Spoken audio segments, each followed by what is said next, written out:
upang ipaglaban po natin ang ating mga karapatan.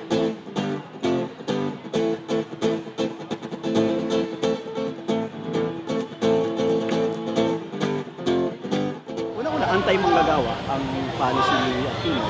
Wala tayong maaasahang dagdag benepisyo na makabubuhay para sa mga manggagawa. In fact, yung kanyang minimum na pinatutupad ngayon ay halos wala pa sa kalahati ng sapat na dapat maging sweldo ng isang manggagawa para mabuhay ng isa.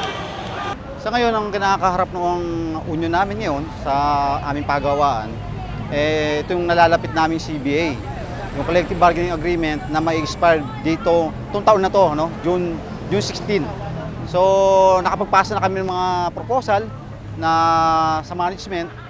So, kung bakit kami kumilos, di unang-una na nga rito, yung pagpapatupad ng malawak na kontraktualisasyon, halos ginagawang legal ito ng gobyernong Aquino.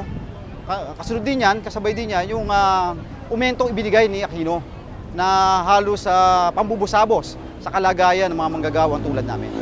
Kung sa bahagi ng panawagan ng mga manggagawa ay yung usapin ng pagtaas ng sahod, hindi siya simpleng pagtaas lang ng sahod, kundi yung pambansang panawagan para sa tunay na national minimum wage na 16,000 dahil wala naman talagang national minimum wage na umiral sa kasaysayan natin. Kahit sa amin, isang multinational corporation at napakadambuhalang kumpanya na pag-aari ng Hapon, ay 60% dito ay mga manggagawang kontraktual at napakasahol din ang kalagayan ng manggagawang kontraktual dahil walang benepisyo, hindi sapat yung kanilang sahod at lalong-lalo walang kasiguruhan o katiyakan yung security of tenure nila sa loob ng pabrika.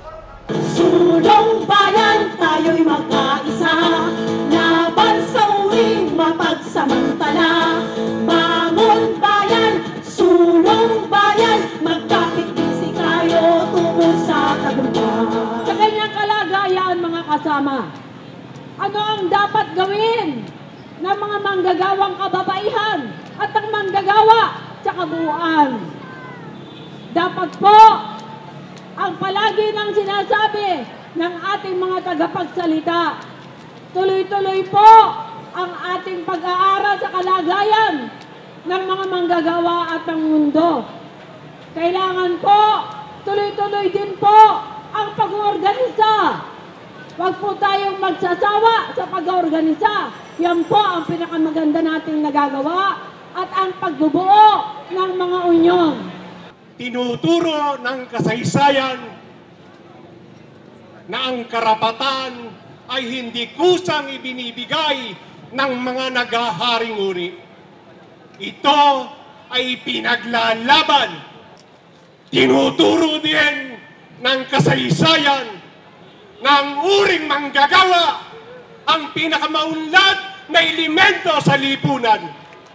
Mula sa kanyang kamay, ang lahat ng nakikita natin sa ating lipunan ay likha na nagmula sa lakas paggawa. Wawasakin natin ang sistemang malipin sa mga manggagawa. Isusulong natin ang pambansa demokratikong pagkikibaka.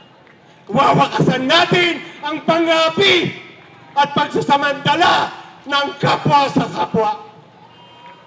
Itatatag natin ang isang lipunan na kung saan pangangasiwan o pamumunuan ng uring proletaryado ang uring manggagawa.